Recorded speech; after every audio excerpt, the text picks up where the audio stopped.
I, 29 male, have been with my girlfriend Sarah, 28 female, for almost 6 years. We met in college during a late-night group project and bonded over cheap pizza and cramming for exams. We moved in together 3 years ago, and everything felt solid. Like this was it.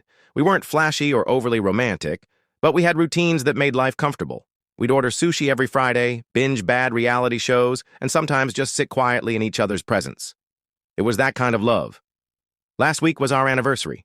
Nothing big, just the anniversary of the day we first said, "I love you." We always celebrated it, not with gifts or trips, but with our tradition.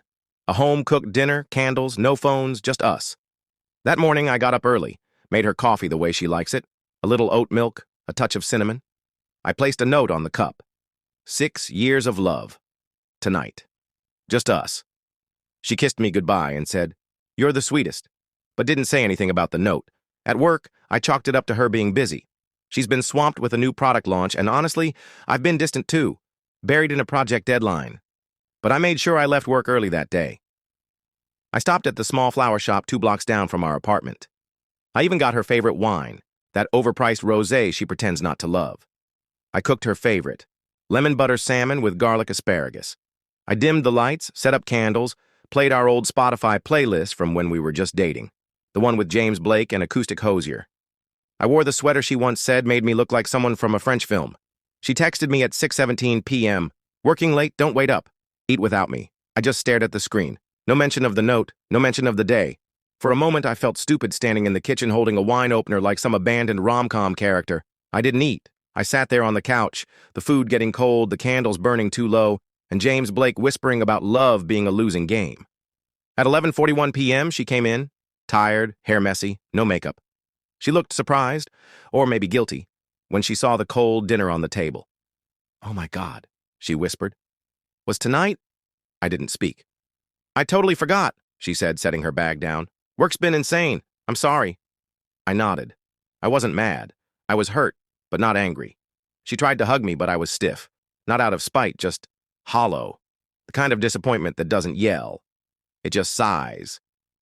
She went to bed early. I stayed up, thinking about how something so small could feel so big. The forgotten dinner wasn't the issue. It was the forgetting that bothered me.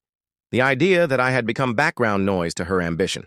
Or worse, that I was now part of the furniture. Familiar, but unnoticed. 2 days later, she suggested we go out for a makeup dinner. I agreed, even though my heart wasn't in it. We went to the new rooftop place downtown. Fancy, loud, not our usual scene. She talked a lot about work, her new manager, and how she's planning to apply for a transfer to the New York office in 6 months. That was the first I'd heard of that.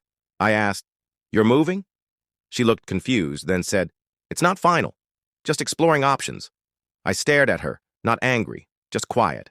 I realized that night how long it had been since we'd talked about us, our plans, our goals. We had become 2 professionals cohabiting, not partners sharing a life. That night, when we got home, I asked her, "When did we stop choosing each other?" She froze. "What do you mean?" "I mean, you forgot our anniversary. You're planning to move. We haven't made eye contact during dinner in weeks. When did we stop showing up?"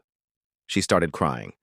She told me she was scared, that she felt stuck, that she was tired of the same routines, that sometimes she felt like she was disappointing both of us by pretending everything was okay. I told her I would have rather had an honest breakup than a slow fade into strangers. She asked me, "Do you still love me?" I said yes, but it felt fragile, like saying it too loud would break it. She slept on the couch that night.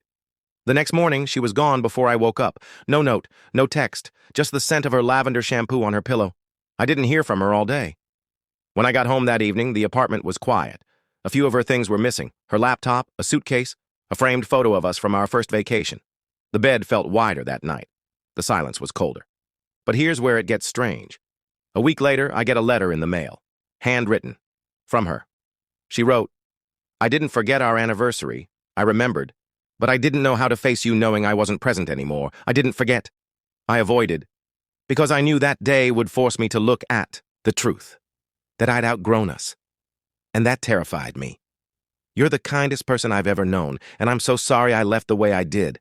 But staying would have been worse.